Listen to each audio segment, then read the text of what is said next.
Donc, état d'équilibre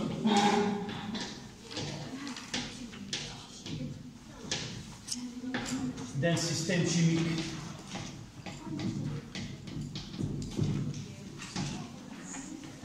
S'il vous plaît. Modèle. Ça y est, tu prends ton cahier, une nouvelle page. Nouveau titre. Là, qu'est-ce qu'il y a? Là, tu laisses ça pour la suite.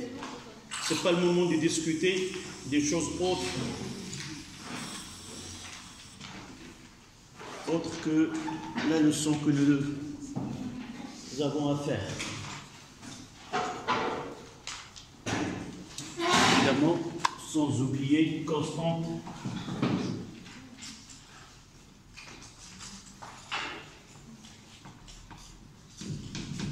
Constante d'équilibre.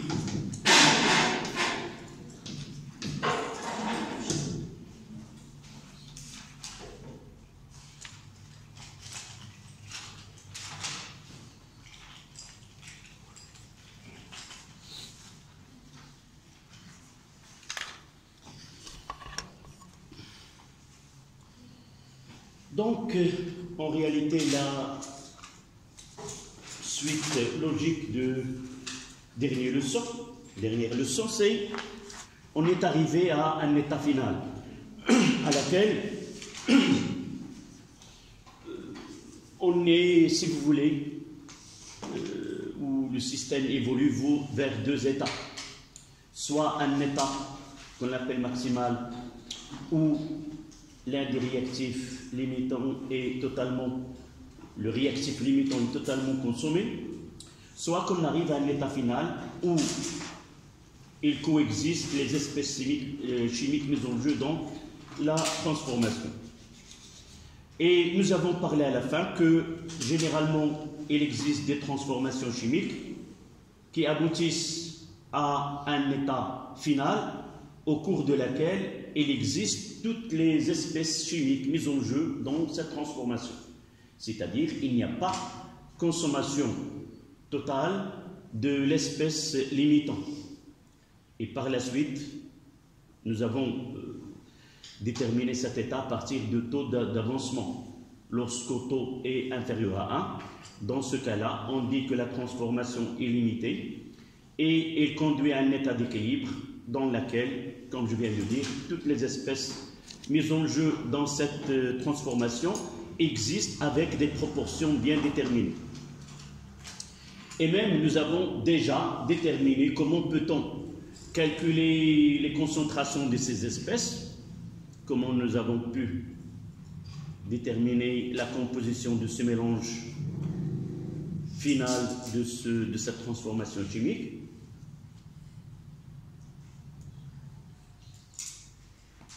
Comment on accède à l'état final? Quel est l'outil qu'on doit avoir pour déterminer cet état final et d'arriver à la concentration des espèces présentes dans ce mélange réactionnel? Une fois que j'entends état final, ça m'incite à penser à quoi? Non, non, à une mesure.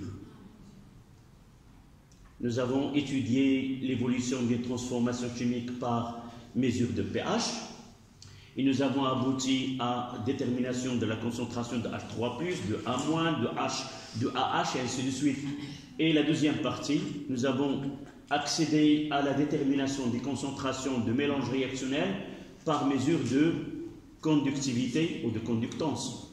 Donc toujours l'état final, on la détermine à partir d'une mesure.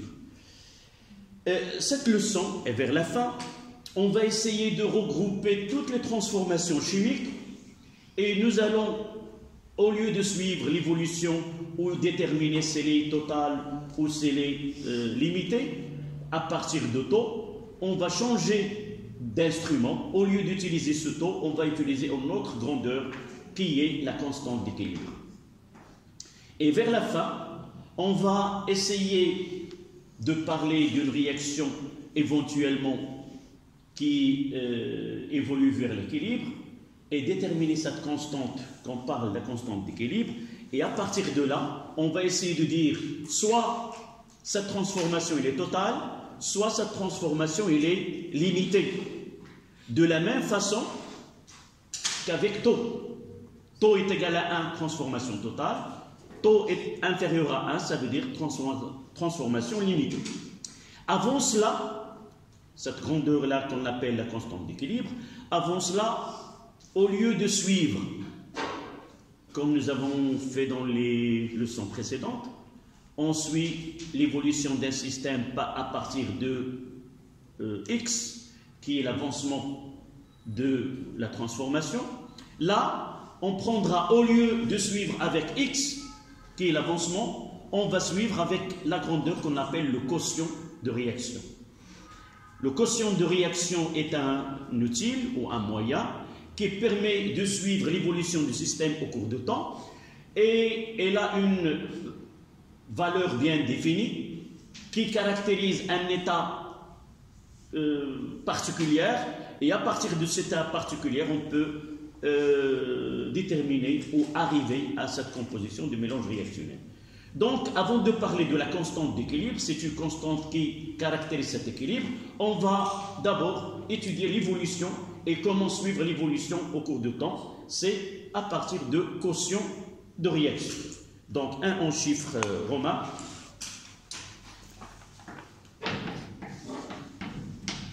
Quotient de réaction.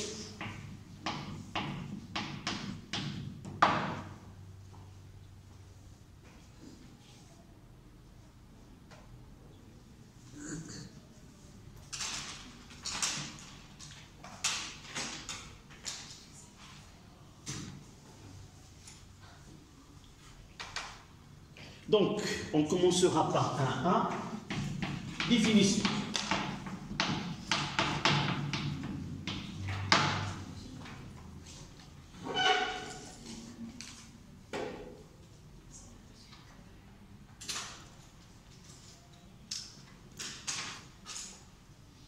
L'arabia kharij at-tafa'ul. Un quotient, mathématiquement, c'est quoi? C'est un rapport. Donc, on aura le rapport des grandeurs des concentrations affectées par les coefficients stéchiométriques. Donc, vous notez, le quotient de réaction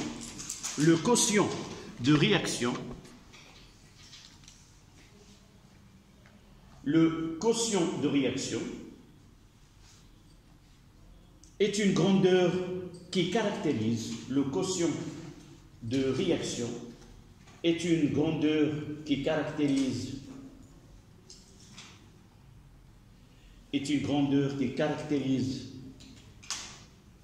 un système chimique. C'est une grandeur qui caractérise un système chimique dans un état donné.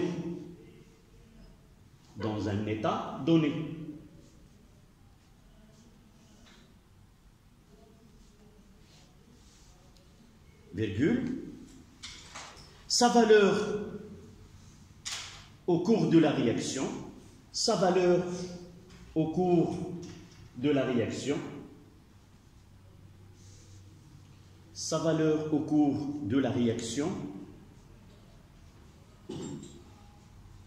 nous renseigne sur l'évolution du système considéré.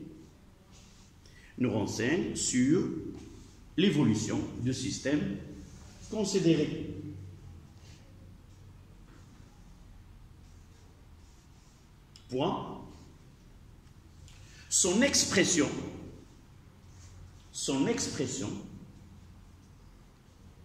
dépend de la nature du système. Son expression dépend de la nature du système.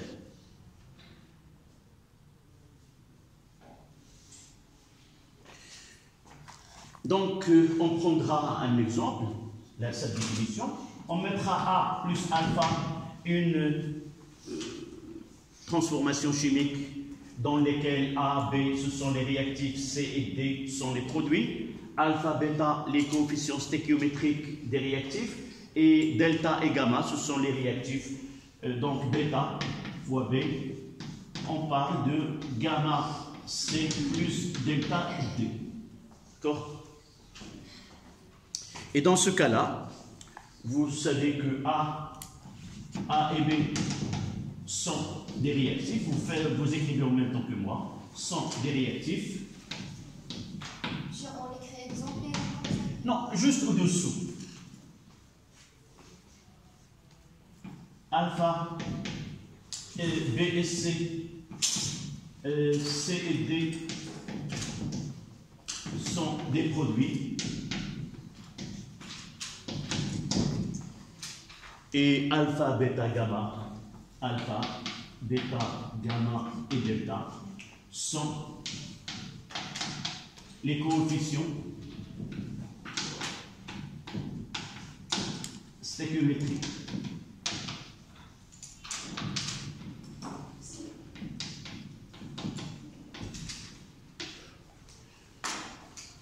A و B المتفاعلات، C و D النواتج، ألفا وبيتا وغاما ودلتا هي المعاملات التناسبية. Et dans ce cas-là, ce quotient QR, on le note QR, est égal la concentration de C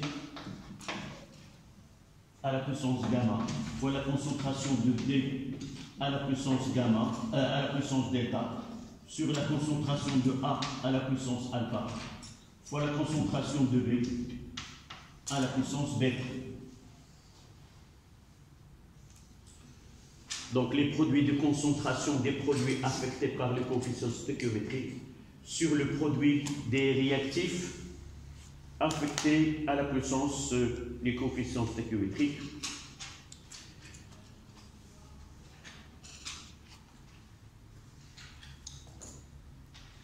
Évidemment, cette expression a demandé pas mal de temps. C'est une expression qui est, qu'on appelle empirique. Généralement, la plupart des relations mathématiques se sont déterminées à partir des mesures expérimentales. Ce sont deux savants proches qui ont passé pas mal de temps, plus que 15 ans, à travailler sur les transformations chimiques. En réalité, c'était des ingénieurs qui travaillaient dans une usine de la bière. Ce sont deux pays scandinaves. Et ils voulaient essayer d'améliorer et d'étudier comment ces transformations évoluent. Et il a essayé de chercher. Ces deux savants, ce sont Waage et Guldberg. Ce sont ces deux savants qui nous ont permis, au long des années, pour arriver à cette expression. Évidemment, avant d'arriver là, on passait par des solutions qui sont concentrées, mais nous sommes arrivés à la fin que cette relation-là, elle est valable pour des solutions qui ne sont pas très concentrées ou très diluées par la suite. On peut l'appliquer.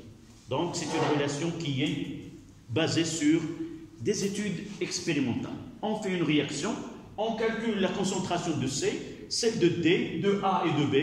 On essaie de chercher quelle est la relation qui relie ces produits-là. Imaginez comment ces deux savants, ils ont pu arriver à mettre la concentration à la puissance de coefficients stéchiométriques. Donc c'était un travail qui est énorme. Et là, on donne ce travail en quelques secondes, mais il a demandé des années et des années pour qu'on puisse l'appliquer nous. Donc, nous venons de dire que cette expression dépend de la nature des produits de réactifs. La première des choses, on doit le connaître dès maintenant, que ce quotient-là, il peut aller de 0 lorsque C et D ne sont pas encore formés, donc QR est égal à 0, Et si nous trouvons que ce EQR est égal à 0, ça veut dire on n'est pas encore, la transformation n'est pas encore déclenchée. Et vous pouvez penser que ce QR peut atteindre quoi?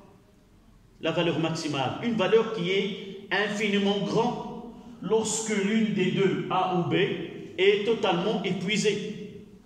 D'accord? Totalement épuisée, ça veut dire quoi? On est dans quel type de transformation? Totale.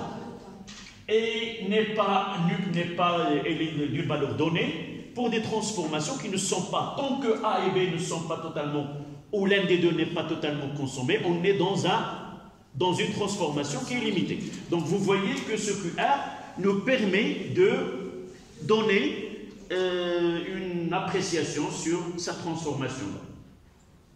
D'abord, tout système chimique évolue vers un état final. C'est-à-dire à la fin, on aura un quotient qui est constant. Et cette constante-là, puisqu'il est une constante, qui va caractériser sa transformation chimique, il vaut mieux d'avoir une expression qui est simplifiée. D'accord? Simplifiée, ça veut dire quoi? Essayez, dans ce rapport-là, tant que certaines concentrations ne varient pas au cours de la transformation chimique, il vaut mieux de ne pas prendre en considération. Est-ce que vous... Je donnerai un exemple. Lorsqu'on fait réagir un acide avec l'eau, AH plus H2O, ça donne H3O plus A-. Qu'est-ce que nous dirons à propos de H2O? En excès. Ça veut dire que sa valeur, presque, on peut constater que ne varie plus. Presque. Puisque on connaît d'avance que la concentration de l'eau dans une solution, c'est 55,55 moles par litre. 1 litre, c'est 1 kg. Donc 1000 grammes divisé par 18, ça donne 55,55, divisé par 1 litre, c'est-à-dire que la concentration de l'eau est égale à 1.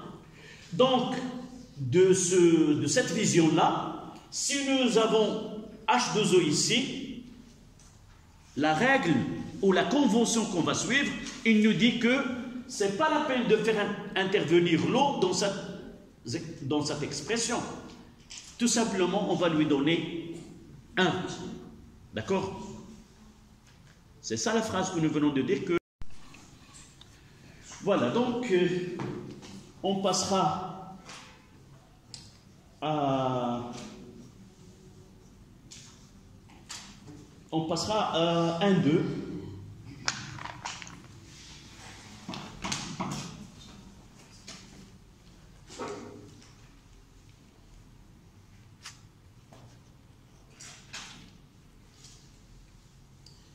Exemple.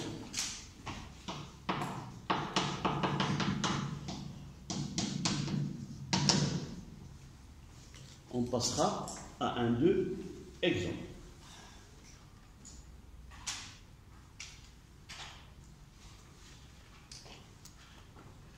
Et vous écrivez pour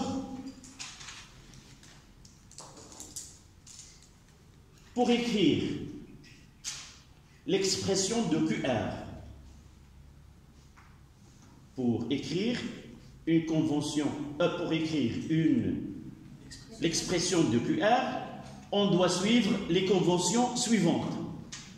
On doit suivre les conventions suivantes. Les conventions suivantes. لكتابة التعبير ديال QR علينا أن نحترم هذه الاصطلاحات. 2 points la ligne, premier point, ou un tiré. Si une espèce chimique est le solvant, si une espèce chimique est le solvant,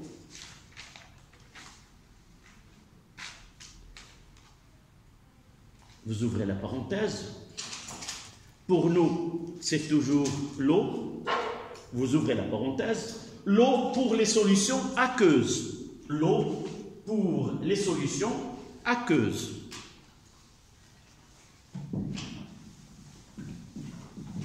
L'eau pour les les solutions aqueuses. Et vous fermez la parenthèse.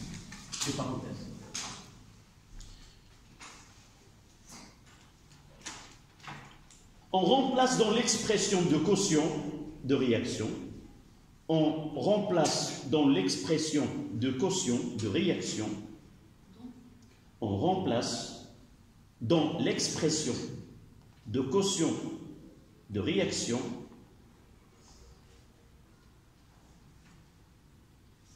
la concentration de cette espèce par le chiffre 1. Par le chiffre 1. On remplace cette espèce dans l'expression de QR, dans le quotient de réaction, par 1. Ça veut dire 1 mol litre moins 1.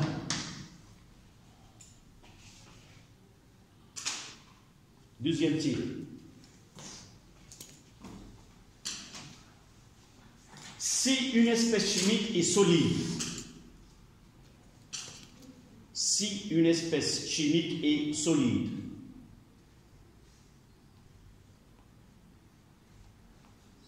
on attribue la valeur 1, on attribue la valeur 1 dans l'expression de QR.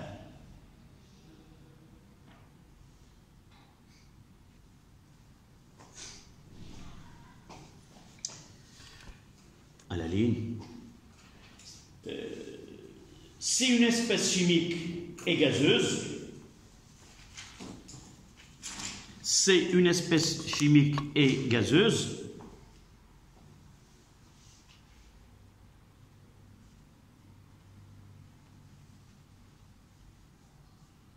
un tel système sera étudié. Un tel système sera étudié dans le supérieur, c'est-à-dire tout simplement dans nos programmes, on ne va pas traiter des transformations chimiques dans lesquelles un participant dans cette transformation est un gaz. La chose que nous n'avons pas pu, c'est pour la raison pour laquelle on n'a pas donné à ce Q une mention qui est C. En réalité, c'est une constante relative à la concentration. Et puisqu'on ne traite pas le cas où nous avons des gaz, on utilise QP. QP, ça veut dire quoi? Pour la pression. Donc là, c'est QC réservé à la concentration. Et là, c'est pour les pressions.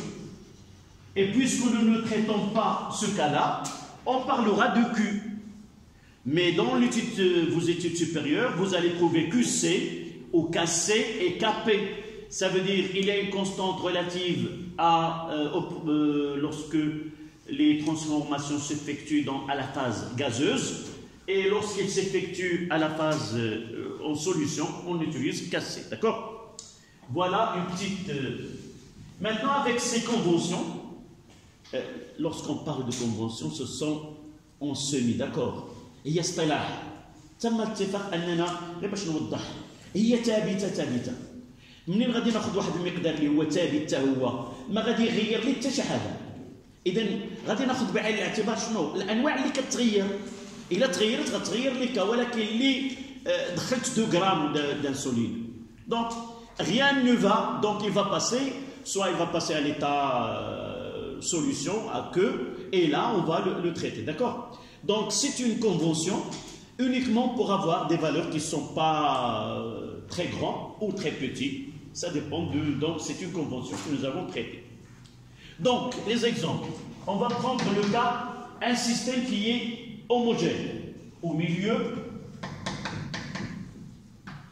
homogène.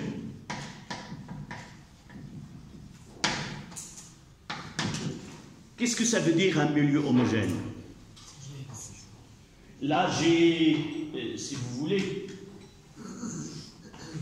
là, j'ai une solution, ça, c'est le travail avec vos camarades de première année.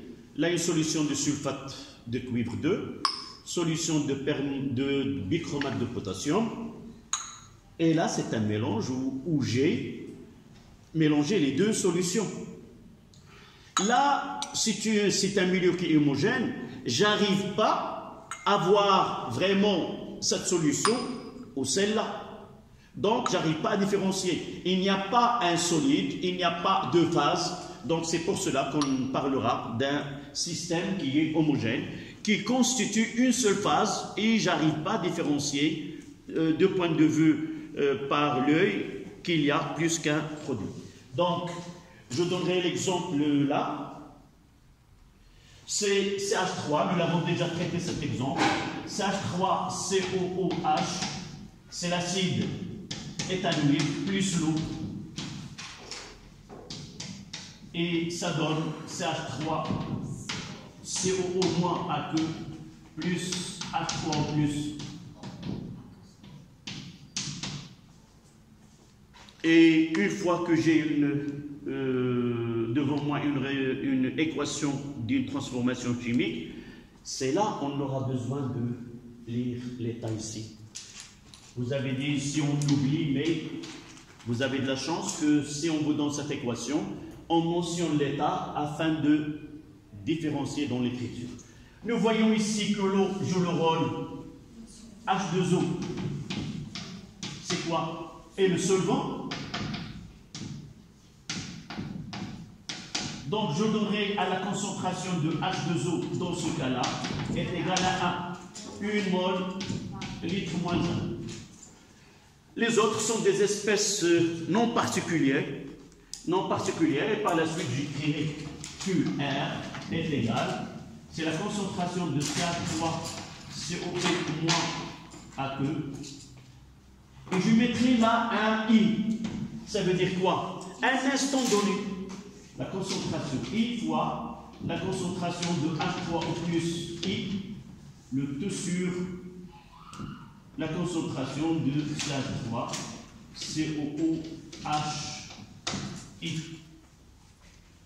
Et vous voyez qu'ici, il y a A et la A, on ne va pas le faire par la suite. Donc, ça ne sert à rien par la suite de l'écrire.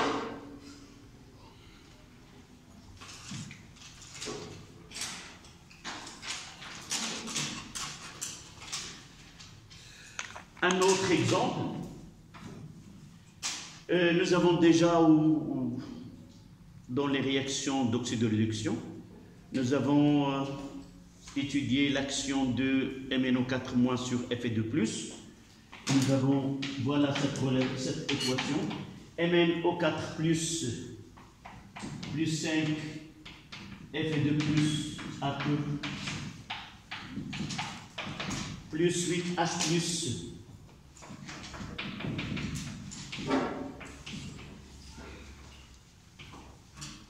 Ça donne 5Fe3+,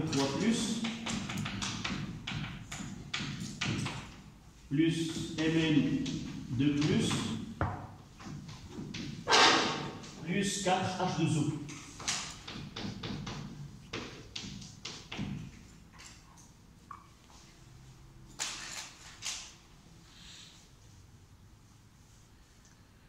D'accord? Oui. Est-ce que toujours c'est à la puissance 1 ou bien si on a... Non, là, uniquement pour appliquer, c'est le premier exemple. Nous avons déjà mis A à la puissance alpha, B, non, C à la puissance delta, D à la puissance gamma et ainsi de suite. Mais au fur et à mesure qu'on traite des cas, là où il y a 1, on ne va pas le mettre. D'accord? Tu vas voir dans cet exemple-là. Je croyais que tu vas me poser la question, monsieur, nous avons déjà écrit cette équation et nous l'avons écrite avec une seule flèche. Mais là, nous l'écrivons avec double flèche. J'ai dit à l'introduction que dans cette leçon, on va mettre tout en cause. C'est-à-dire quoi? On va mettre les transformations chimiques avec double flèche. Et on va essayer par la suite trancher est-ce avec une seule flèche ou double flèche. D'accord? Donc, on va traiter le cas général et on verra par la suite avec la nouvelle grandeur qui est la constante d'équilibre. Je ne l'ai pas écrit, c'est K. C'est K. D'accord? On va voir par la suite. Donc, donnez-moi ce QRI.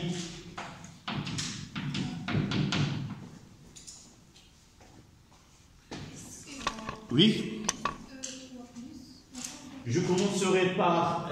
là, je mettrai un 3 où il y a l'eau. Donc, il reste, oui. La concentration de FE, 3 plus à la puissance 5, fois la concentration Mn de plus à la puissance 1, on ne va pas l'écrire, sur la concentration de Mn au 4 moins à la puissance 1, donc c'est pas la peine, fois la concentration de Fe de plus à la puissance 5, fois la concentration de H plus à la puissance 8. Voilà.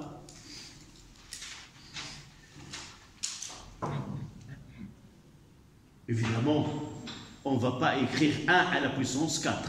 Si nous voulons appliquer la règle telle qu'elle est avec ses conventions, mais pour nous, on va, c'est pas la peine de mettre à la puissance 1 et c'est pas la peine de mettre 1 à la puissance 4 ici.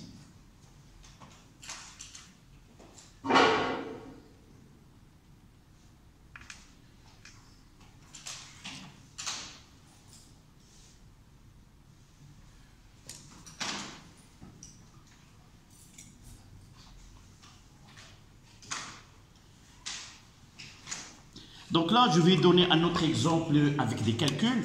Comment peut-on calculer? Voici l'exemple 3. Et l'équation de la réaction, la voici. Et de AQ plus S2 O3 de moins, avec 2. Et ça donne 2i moins plus S4 O6 S4 O6 2 moins. Et ils nous ont donné les concentrations à un instant T à un instant T. Ils nous ont donné la concentration du I2 est égale à 10-3.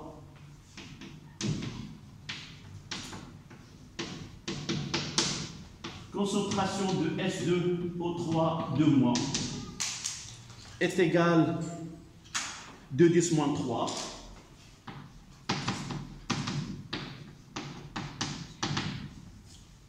Puis la concentration de I-, c'est 5 fois 10 moins 2. Monsieur, dans cette réaction-là, il y a toujours les deux flèches. Oui, je viens de dire maintenant, on ne va pas s'intéresser à ce qu'on doit écrire entre les réactifs et les produits. Tout ce que nous avons vu avant, en utilisant taux comme moyen de l'écrire. Et là, tant qu'on n'a pas un nouveau moyen de trancher S total ou équilibré, on va mettre les deux. D'accord? Donc pour nous, s'intéresser comment on doit écrire là, simple flèche ou double flèche, n'a pas d'intérêt pour le moment. On s'intéressera par la suite. Donc le dernier, ça sera S4 O6 de moins. Il viendra le moment où si tu ne mettras pas double flèche ou un seul flèche, on dira que l'écriture elle est fausse. D'accord? C'est 2 10 moins 4.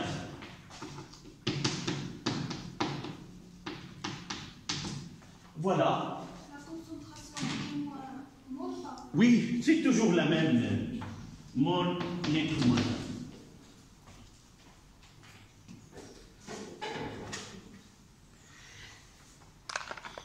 Et nous appliquons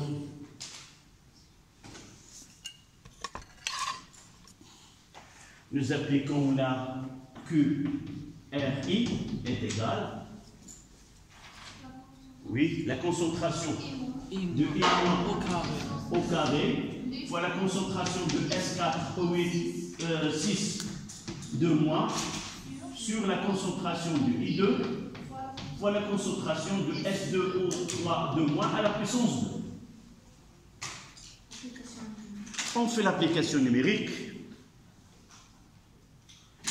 est égal I moins c'est 5 fois 10 moins 2, 5 fois 10 moins 2 au carré, fois 2 10 moins 4, sur I2 c'est 10 moins 3, fois S2 au 3 2 moins à la puissance 2, c'est-à-dire 2 fois 10 moins 3 à la puissance 2. Ce qui donnera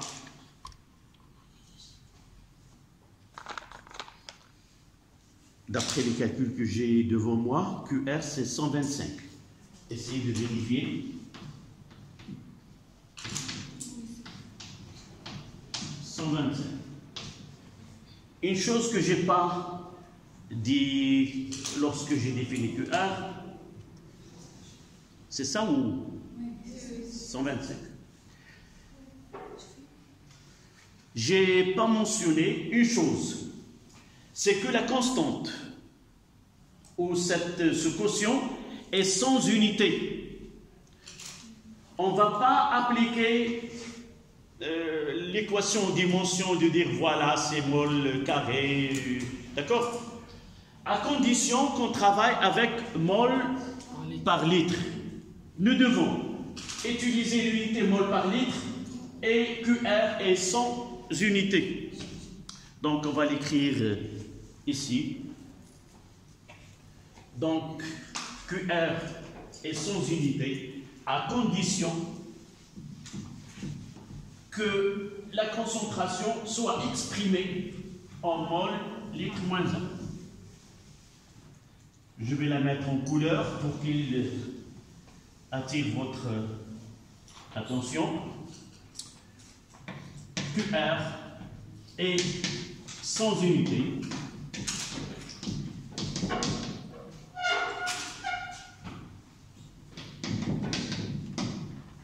et sans unité à condition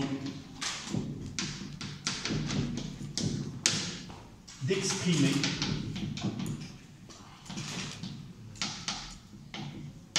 les concentrations en mol litre moins 1. Voilà.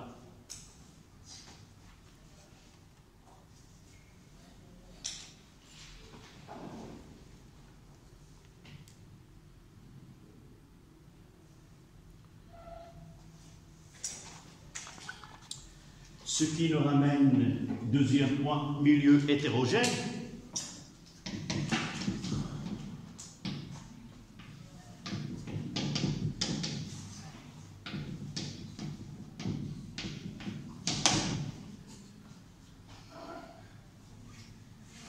C'est tout simplement dans le cas où il y a plus qu'une phase. Par exemple, la présence d'un solide. Et je donnerai un exemple.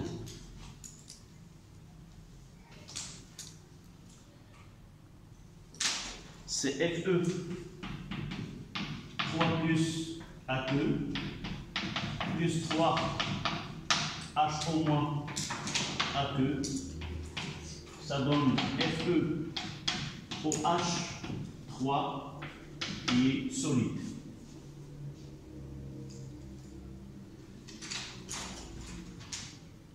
Dans notre cas, milieu hétérogène, ça veut dire qu'il y a un solide parmi les espèces qui interviennent dans la transformation chimique. Donc QR, I, donnez-moi cette expression. Oui.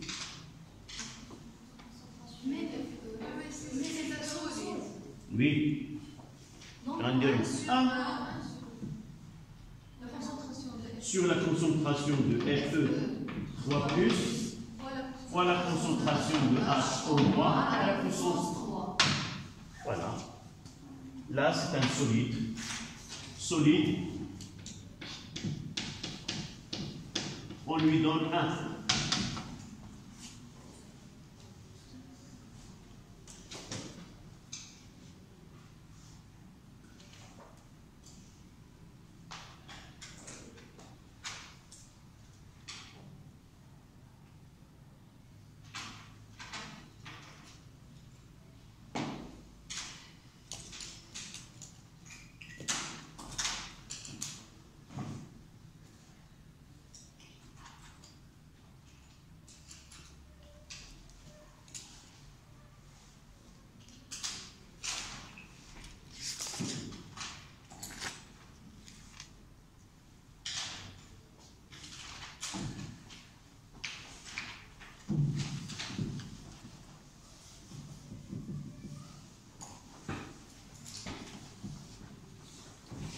On passe à 1.3, propriété.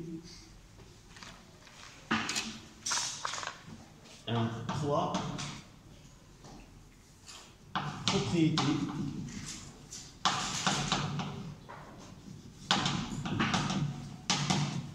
De QR.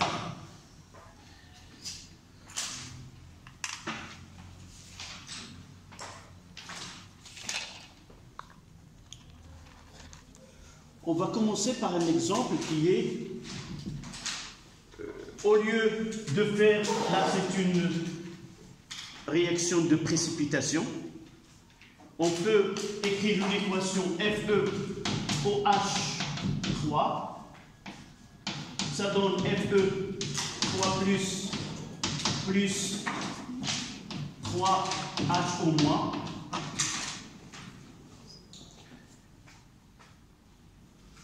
Soit la transformation suivante. Je vais essayer d'écrire Q'. Q' RI est égal à quoi? Oui, c'est la concentration de Fe3 plus fois la concentration de H au moins à la puissance 3 sur 1, c'est pas la peine de l'écrire. Et qu'est-ce que vous constatez, celle-là, Q et Q'?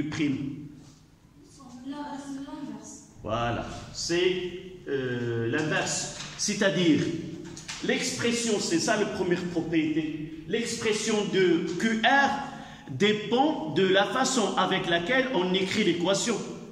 Si nous commençons les réactifs, au lieu de les réactifs par les produits, on aura l'inverse. Donc là, on nous dit que QR est égal à 1 sur Q'. On écrira une phrase et on prendra 5 minutes de récréation.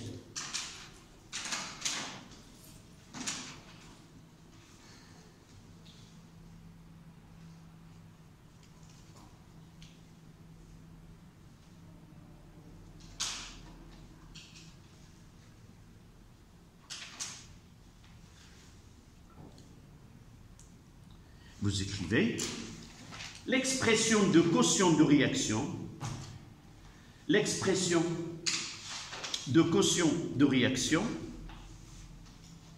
dépend de l'écriture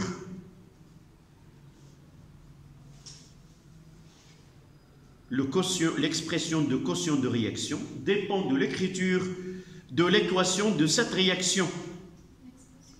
L'expression de quotient de réaction dépend de l'écriture de l'équation de cette réaction.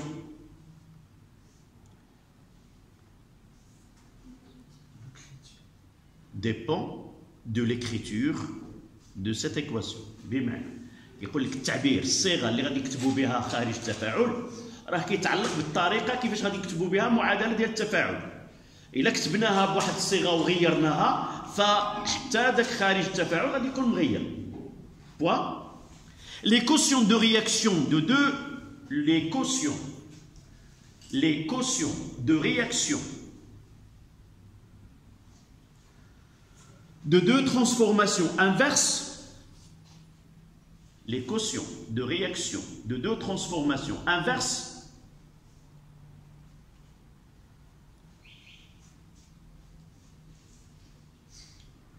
ont des quotients